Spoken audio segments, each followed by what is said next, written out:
Assalamualaikum warahmatullahi wabarakatuh. Teman-teman pecinta Labet Mania seluruh Indonesia, kuharap kalian dalam keadaan sehat dan lancar rezekinya ya teman-teman. Oke, pada kesempatan kali ini kita akan membahas tentang kenapa labet kok tidak gacor seperti itu.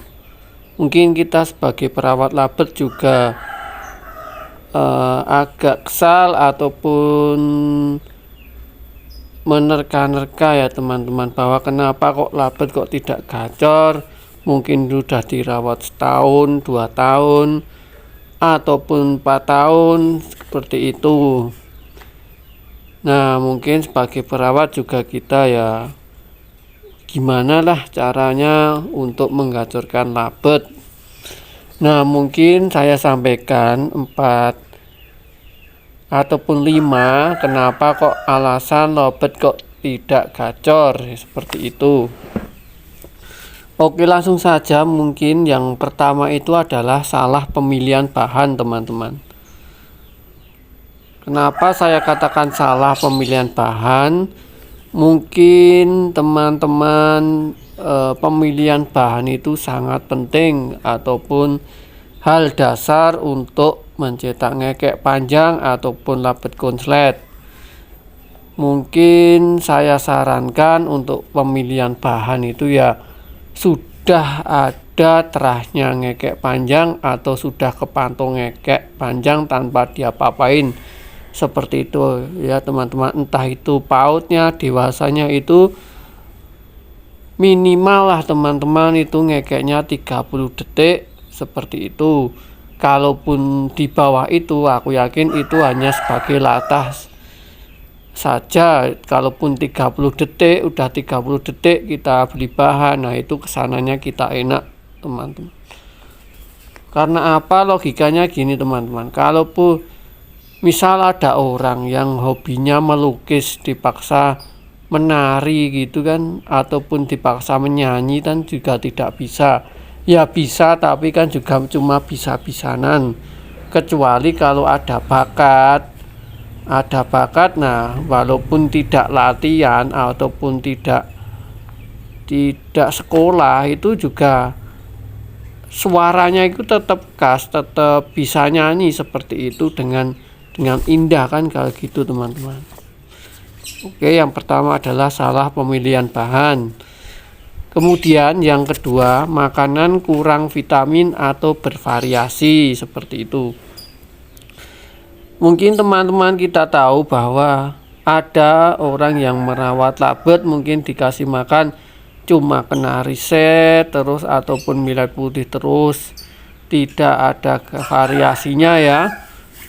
Jadi itu juga mempengaruhi penggacoran suatu labet. Saran saya ya harus ganti-ganti ya teman-teman. Misal kalau ada kenari set ya kita kasih kenari set, campurkan millet putih. Misal ada EF-nya, ada jagung, kangkung, bayam, toge seperti itu, timun. Nah itu harus selang-seling seperti itu teman-teman. Jadi labet tidak monoton ataupun kekurangan vitamin, karena dari bahan-bahan tersebut itu banyak mengandung vitamin yang dibutuhkan untuk labet seperti itu. Kalau kita kasih millet putih atau kenari set, itu aku yakin labet tidak gacor seperti itu ya.